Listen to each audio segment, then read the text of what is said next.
We're going to do a little What's More Likely, Chris, on this Thursday edition of PFT Live. Okay. As a way to kind of preview the week by focusing on specific ideas and concepts from the given games. For example, what's more likely? Aaron Donald gets 2 sacks or Carson Wentz throws fewer than 40 passes. Oh, by the way, Wentz has gone 8 games straight, not including the wild card playoff that he left early with a concussion, with 40 or more passes. So what's more likely? Man, this is a good one here because I mean, Carson Wentz, you're right. I mean, that's the first thing you think about. Can they run the ball? Can they be consistent that way? They got offensive line issues too. And they got, like guys that are new in interior, left tackle, Aaron Donald coming into town. Holy cow. I guess what I'm going to say is more likely here. I got to see it first. So I'm going to go Aaron Donald gets 2 sacks. I got to see that the Eagles can have an offensive attack where Carson Wentz doesn't throw for 40 or more attempts, that they will run the football a little bit. I'm thinking this will be the week they do it. If there's a weakness to the Rams a little, it is you can run on them. They're not necessarily big. They're chaotic and fast and explosive and disruptive and all of that. But, yeah, I got to go with Donald's 2 sacks right now. I don't believe it with the Eagles.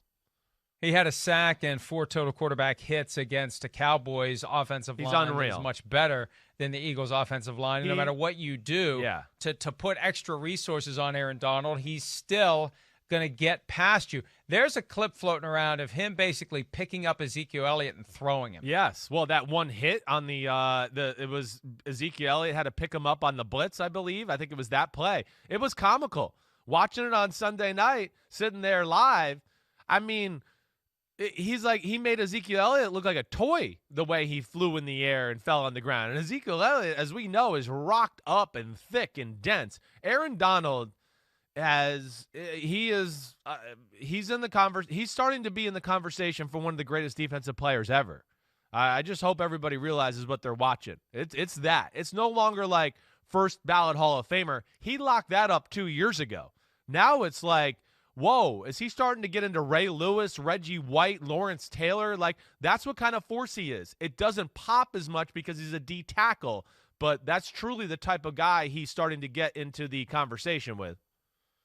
Greg Robinson, Blake Bortles, Sammy Watkins, Jake Matthews, Justin Gilbert, Anthony Barr, Eric Ebron, Taylor Lewan, Odell Beckham Jr., all taken before Aaron Donald in the 2014 draft. And the Lions are the ones that should be kicking themselves. They took Ebron thinking that he was going to be the quasi-replacement for Calvin Johnson in the passing game from a production standpoint, not taking his place as a receiver. But that was at the point where they weren't quite sure what Johnson was going to do. They had obvious needs at defensive tackle. Can you imagine how good the Lions would be if they'd had Aaron Donald with Matthew Stafford for the last 7 years? Yeah. I mean, yes. Listen, he's a game changer, an organization changer, whatever it is. There's a lot of teams there that you look at and go, your history might be a little different if you picked Aaron Donald. There was a time early in their respective careers that I made the observation on Twitter that the Lions should really regret taking Ebron instead of Aaron Donald. And I think Ebron reacted in a negative way to it. Well, I win that one, Eric. Sorry. You're still playing and good for you, but Aaron Donald is a transcendent talent. And look, here's the thing. I think it's possibly both. I don't know which is more likely because Donald's going to get his 2 sacks and they're going to harass Carson Wentz and he's not going to be able to get 40 passes off. Maybe not. Or I just would think at the very least they'd go, wait, we didn't pass protect that well that last week. Our quarterback got hit a little bit. And this group here is just as good at rushing the passer and getting after people and just causing disruption that way. Run game would be the best thing you can do to slow a guy like Aaron Donald down from, just flying upfield. People, I always see these, I know last week a big thing became Aaron Donald's not that great against, the run, right? There was this whole analytics thing based out there. He's not like a plug gap type of defensive tackle. That's not what they ask him to do. They're not asking him to sit in there and take on double teams and just create a mosh pit in the middle of the offensive line to where nobody can move. No, that's not his game.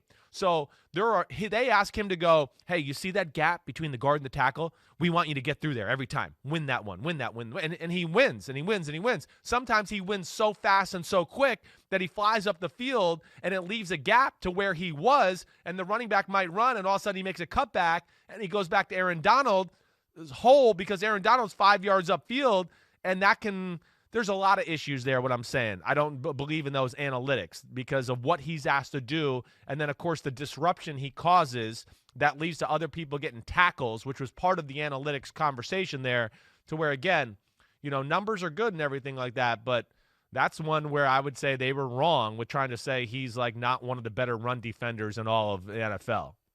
And I think this is part of the psychology of the analytics crowd. They all want to try to one-up each other. They all want to look a little bit smarter than the other one, come up with some new take, some new twist. And I saw a clip similar to the point you're making where Aaron Donald so dramatically and quickly blows up the hole that the running back doesn't even try to go that way. He runs into the spot where Donald had been. Right. And that's Donald's fault, no, right? I know. He did everything he was supposed to do. Is he not supposed to blow up the hole? That's his assignment. He wins. Right. They need to, and I think we saw some flashes of that. What you need to do is have somebody in position next to Aaron Donald to pick up that doubt. And to plug that hole that's going to be there. There was a moment the other night, and I think Chris Collinsworth picked this up on Sunday Night Football. That's the name of the show. It's on NBC. Anyway, there was a double. There was a double just on the number one show in primetime for 10 years. Aaron Donald was double teamed, so you put a guy next to him because that guy's going to run scot-free because they're so focused on Aaron Donald. Sure. The guy next to him goes in untouched. So maybe they're at the point now where Donald is so good, part of your self-scouting of yourself defensively is to figure out where these gaping holes are going to be created by the wake of Aaron Donald, make sure someone's there because an offense can exploit them. No doubt. There's no doubt. That's where they're like Corey Littleton, their linebacker they lost in free agency to the Raiders. That's where he was great because he was an athletic, really fast. He could diagnose a play, and that's why they like faster type linebackers, Mike, exactly to what you're explaining. It's a little bit like the Pittsburgh Steelers the same way because they know they're going to create all this chaos up front with their defensive line, and it's going to leave some gaps every now and then to where you need a guy that can run 4-4 or 4-5 at middle linebacker that can go, oh, wait, Aaron Donald threw upfield. I see that gap. I know I'm supposed to be over here, but let me fly over there and try to help and make the tackle. And yeah, instead of it being a 10-yard gain, it's a 3-yard gain. That is how they play. You're a little bit like that. And the smart teams, when they play the Rams a lot of the times, have some design game plan runs to where they kind of invite him to just fly upfield, and then they try to create things behind him to run that. And I wouldn't be shocked if you saw some of that in the Eagles' attack this week too, just to get him the hell out of the way so they don't have to deal with him. Well, they got to do something because otherwise it's going to be another long day for Carson Wentz, a guy who's got a well-documented injury history, and he got sacked 8 times last week, and he was sacked 8 times by the Washington football team's front 7. Arizona Cardinals taking on Washington this weekend. What's more likely? DeAndre Hopkins gets 12 or more catches in his second game with the team. He had 14 last week. Or Washington gets 5 or more sacks. Kyler Murray actually got sacked 5 or more times in 4 games last year. So what's more likely, Chris? Yeah, I'm not shocked that Kyler Murray got sacked like that. First off, they don't protect the ball that well. He at sometimes is going to, push the limit as far as because he's going to go, oh, I think I can get around the corner here and run for 40 yards, and he might do that. But at times it costs them to where somebody then grabs his shoulder and pulls him down, and he loses 8 or 9 yards. You're going to have to live with some of that with Kyler Murray because we saw when he does run, it can be very exciting and game-changing, like last week. That run won the game, basically. I don't know where to go here. I think I'm going to go DeAndre Hopkins gets the 12-plus catches. Is that crazy that I'm going to say that? I can't believe I'm saying that. But I think in year 2, Kyler Murray is not going to get sacked 5 times anymore. I think he's too smart. I think they were very smart last week in getting the ball out of his hands. They got Hopkins a lot of quick throws, screens, things like that. Then they got settled in and they started to work it down the field. I think he realizes what he has to do to keep his team in the game. I'm actually going to go crazy and say 12-plus catches. I can't believe I'm picking that, actually. And also, I need to look at his numbers from last year. I think he's more willing this year to cut it loose and run instead of staying behind the line of scrimmage just go when he and sees waiting it. for something to develop. When it's there, just go. Yeah. Because I think they're comfortable that he can protect himself down the field. Whereas last year, you don't want to find out the hard way that the guy can't protect himself down the field. Last week showed us that he's got the instincts to do it. So I'm gonna agree with you. Even though DeAndre Hopkins' season high for any game last year was 11 catches, he's got 14 week one. I think it's far more likely he gets 12 than that Washington front gets to Kyler Murray 5 or more times in that game. And that should be a very interesting game. Who would have thought both of those teams going 1-0 heading into that contest? All right, next game for a what's more likely category. The Baltimore Ravens heading to Houston to take on the Texans, who, like the Chiefs, have an extra 3 days because they played on the opening Thursday night. What's more likely? Lamar Jackson, Ravens quarterback, defending MVP, has 4 touchdown passes, or Texans quarterback Deshaun Watson has 0 touchdown passes. I have a hard time believing Deshaun Watson won't throw a 1 touchdown pass. With this aggressive Ravens defense who will give you some opportunities, they've got a pretty good wide receiving core. I know that it wasn't special last Thursday night, but still, they're a work in progress here. So let's see what they got. But yes, I think if I'm going to err on that, I think I'm going Lamar Jackson has 4 TD passes, because I just have a hard time thinking that Deshaun Watson won't get at least 1, if not a little bit more, against this team and how they like to match up against wide receivers and everything like that. Yeah, I agree with you. I think it's more likely that Lamar Jackson gets 4 than Deshaun Watson gets 0, because I don't think he's getting 0. Right. I don't know that Lamar's getting 4, but last year in Week 11 when the Ravens blew out the Texans, it was 4 touchdown passes for Lamar and 0 for Deshaun Watson. And that was kind of one of those moments that just underscored how good the Ravens were. We already knew they were pretty good by Week 11, but that was a jarring outcome to see them completely dismantle the Texans the way they did. So they get together. And again, who did the Texans piss off in the league office to start their season? The best 2 teams Chiefs in football. And the Ravens. I know. Yeah, it only goes up from here, Billy O. So take heart. At least you're getting these 2 out of the way, and you can build on it from here. All right, Patriots and Seahawks, Sunday Night Football, slated for Seattle, although the air quality in Seattle, who knows what it's going to do to that game, to be determined. What's more likely, Cam Newton has 15 or more rushing attempts, or Russell Wilson throws 35 or more passes? Last week, Newton had 15 rushing attempts, actually 14 in a kneel down, and Russell Wilson had 35 throws. What's more likely? Ooh. I think I'm going to go with 35-plus passes by Russell Wilson. I think I am. That's a good one here, too. It really is.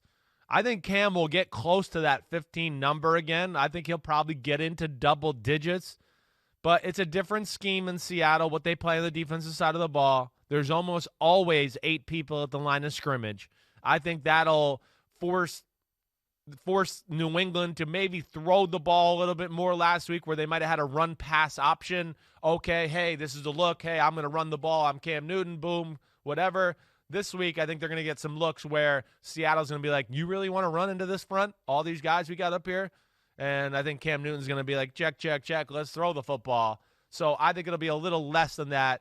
Plus, I think the other thing that I want to say here is, with the secondary of New England, and again, Bill Belichick has started another theme in NFL football of called play through your secondary to build your defense, which is brilliant once again. But I think they're awesome. They're going to get in the face of DK Metcalf and Tyler Lockett and Philip Dorsett. And that's going to, in Seattle, even though they like to run the ball, I think it's kind of the same thing. They're going to go, wait, there's too many people in the box here to run the football. We got man-to-man with DK Metcalf. Let's throw the football. Let's be aggressive that way. So I'm going to go with the Russell Wilson 35-plus passes. I'm going to go with Cam has 15 or more rushes. Okay. And here's why. Belichick created the impression on Monday that all 15 of those rush attempts came from an option look. Right. And I put on my Ron Jaworski frames, officially licensed, and there were 7 designed runs for Cam Newton. There were 6 runs out of an option look, out of 13 total option plays.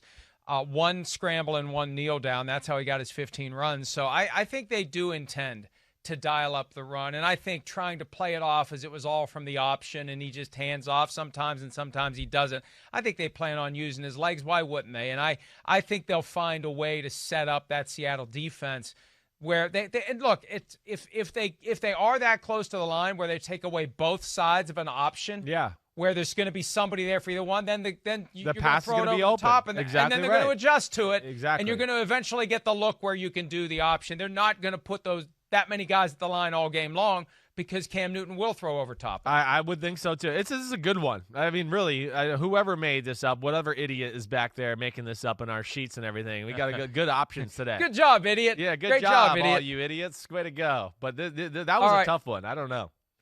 Yeah, not for me, though, because I just think that we're going to see Cam run a hell of a lot more than we realize, and that answer from Belichick on Monday in hindsight was just a way to throw people off the scent, I believe. Yeah. All right, Vikings and Colts, both 0-1, both desperate for a victory. What's more likely? Phillip Rivers throws 0 interceptions or 2 or more interceptions?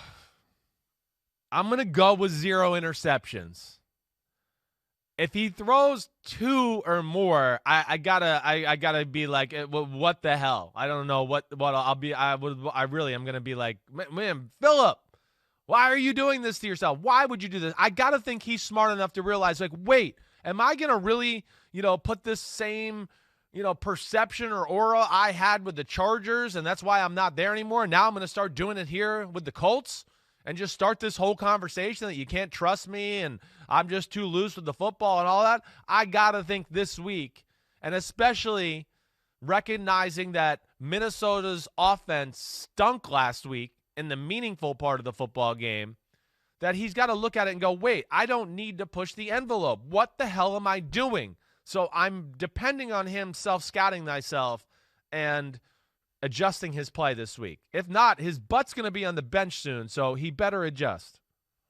Here's my take on it, and this is not a game that I have watched yet, and I just saw some highlights, and I can't even remember the highlights of the interceptions. I know C.J. Henderson, the rookie, had one. Stupid interceptions, here's the thing. Both of them. Were they interceptions of, like, think about the mindset of the game. They're supposed to win. They're supposed to win easily. Was it like a frustration manifestation where, what the hell's going on here? You can get a little loose when you're in that mindset that we're supposed to be winning this game. We're supposed to be completing these passes, and you end up taking a risk you shouldn't take, and you get picked off. I can't buy that explanation because there was. I don't know whether that was it. I know. I'm just saying, was it possible that was it? And I'm not trying to say you were wrong. I'm just saying, like, just for that scenario you're saying, I'm not trying to attack you. I'm just going, they were moving the ball, Mike, up and down the field.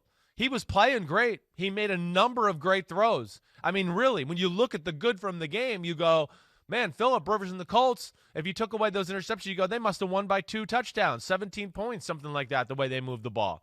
So I would have a hard time thinking he got frustrated. He just gets over-aggressive and greedy at times.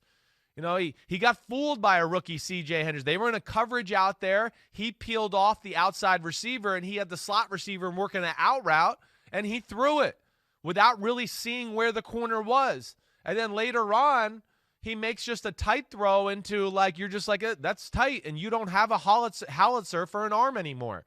So don't make that decision. So they were 2, like, just bonehead decisions to me. And, again, they never punted. They moved the ball at will the whole day. They screwed that game up. And, yeah, to answer your question, I don't think it was out of frustration. I don't think it was. I'm watching the second interception now that came with 4:33 left in the game. Jaguars leading 24-20. Right. Colts on their own 31. And there's a kind of a weird motion, weirder than his normal motion when he throws the ball. But, my God, the guy's clearly covered. Right. And, again, that may be there, right? That's one of those. I don't – look, you're trying to make something happen. Yeah, that's right. You're losing. You don't know why you're losing. You weren't supposed to be losing. And sometimes you just kind of give into it. So, my point is this. Yeah. He's far less likely to be frustrated in this one because it's a better team. It's a better defense. It's a better offense. The Vikings are going to score their points. Phillip Rivers needs to settle in and just make things happen and score some points, but they may get into a shootout. And if it's a shootout, you're more likely to have more interceptions. Yeah. I'm going to say it's more likely he throws 2 or more. I think the Vikings are going to have a foot up their butt all week long from Mike Zimmer. everybody connected to that defense, and they're going to be challenged to go out there and do something positive against Phillip Rivers. So they're facing, I think, look, the last week's Minnesota defense was horrible. This week's is going to be better, and I think they're going to get a couple of interceptions. That's more likely than getting none against Phillip Rivers. All right, last game to take a look at. The Bears at 1-0, hosting the Giants at 0-1. What's more likely? Mitchell Trubisky throws 3 touchdowns in 1 quarter, as he did last week, or Saquon Barkley has under 10 rushing yards for the second straight week? What's more likely? I can't imagine Saquon Barkley has 10-something rushing yards again. Now, again, like last week, we can talk about Saquon all we want. You watched the game on Monday night. I don't care who the hell you had. Bruce Banner and the Hulk could have came out. They weren't going to get any yards running the football. It's a little different defensive scheme, a little more stand in your place as compared to Pittsburgh as far as what Chicago does. So I would think he gets more than 10 yards. So I guess what I'm saying is I think that it's more likely that Trubisky can throw for 3 touchdowns in a quarter, which I don't know if I necessarily think is that likely either. But if you're going to make me pick out of the two, I'm going to pick that. And we know that the Giants secondary, I don't think is anything special. And I don't think they have a great pass rush either, which can lead to maybe Trubisky having a day that way. But this is one where I look at it, I don't think either one happens. Yeah, I agree with you there. There's no, but of the two, yes. What are you going to do? It's Trubisky throwing 3 1/4 because there's no way in hell Saquon Barkley's going to be held under 10 yards this week. I can't imagine that. No way, no how that's going to happen. And you're right. When Bud Dupree is slashing through the line on every play, you're not going to have a big night if you're Saquon Barkley, the Steeler. And this is part of the fun of week 2. We start to get an understanding of who was good, who wasn't good. I think I don't want to get ahead of ourselves here. We're taping later this morning the joint PFT-PM Chris Simms Unbuttoned Picks podcast. The Giants gave the Steelers a better game than the final score would suggest, and the Bears pulled a rabbit out of their butt or elsewhere. I could see the Giants winning this game. I could too. There's no doubt. I was thinking about it last night because I want to whoop your butt in these picks, so I'm thinking, and to me, it's maybe the Bears have a little bit of the edge, but it's close to a coin flip type game for me. Hi, I'm Mike Tirico, and thanks for watching. Make sure to hit subscribe for the latest news and highlights from NBC Sports.